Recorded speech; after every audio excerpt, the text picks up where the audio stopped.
നെല്ലിയാമ്പതിയിലെ ദുരിതങ്ങൾ റിപ്പോർട്ടോട് പങ്കുവച്ച തൊഴിലാളികൾക്ക് കൂലി നിഷേധിച്ചു. തോട്ടക്കാട് എസ്റ്റേറ്റിലെ തൊഴിലാളികൾക്കാണ് മാനേജ്മെന്റിന്റെ ശിക്ഷാ നടപടി.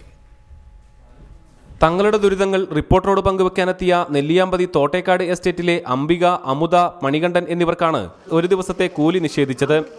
ചാനലുകാരോട് സംസാരിക്കാനാണെങ്കിൽ പണിക്ക് നിൽക്കേണ്ടെന്ന് പറഞ്ഞ് തിരിച്ചയക്കുമായിരുന്നുവെന്ന് തൊഴിലാളികൾ പറയുന്നു.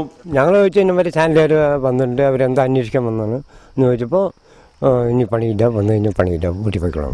അവരെന്തിനാണ് നിങ്ങൾ കാണാൻ പോയത്? അങ്ങനെയാണെങ്കിൽ ചാനൽക്കാരെ കാണാൻ പോയാൽ നിങ്ങൾക്ക് പണി തരില്ല പറഞ്ഞ് തിരിച്ചു വിട്ടു. അരപ്പണിക്ക് നിങ്ങൾ പോയിക്കോളി, തിരിച്ചു വന്നാൽ പണി കിട്ടില്ല പറഞ്ഞു. നിരോധിത കീടനാശിനി തളിക്കാൻ എതിർപ്പ് പ്രകടിപ്പിച്ചതിന് മാനേജ്മെന്റ് ഭീഷണിപ്പെടുത്തുന്നതായും ആരോപണമുണ്ട്. ഇത് മറന്നിരിക്കുന്ന പോലെ പറഞ്ഞപ്പോൾ 2 ആഴ്ച പണിയില്ല പറഞ്ഞിട്ട് ആട്ടിട്ട് മാസ്റ്റർക്ക് ദിവസം പോയി കൊണ്ടുവന്നു. അപ്പം നിങ്ങൾക്ക് മറന്നടച്ചാൽ മാത്രം പണിയില്ല, വേറെ പണിയില്ല പറഞ്ഞിട്ട് തിരിച്ചു വിട്ടു. ആനുകൂല്യങ്ങളൊന്നും നൽകാതെയാണ് തങ്ങളെ കൊണ്ട് പണിയെടുപ്പിക്കുന്നതെന്നും ഇക്കാര്യങ്ങൾ ചാനലിനോട് തുറന്നു പറഞ്ഞതിനാൽ കൂടുതൽ നടപടി നേരിടേണ്ടി വരുമെന്ന ആശങ്കയിലുമാണ് ഇവർ. റിപ്പോർട്ടർ, പാലക്കാട്.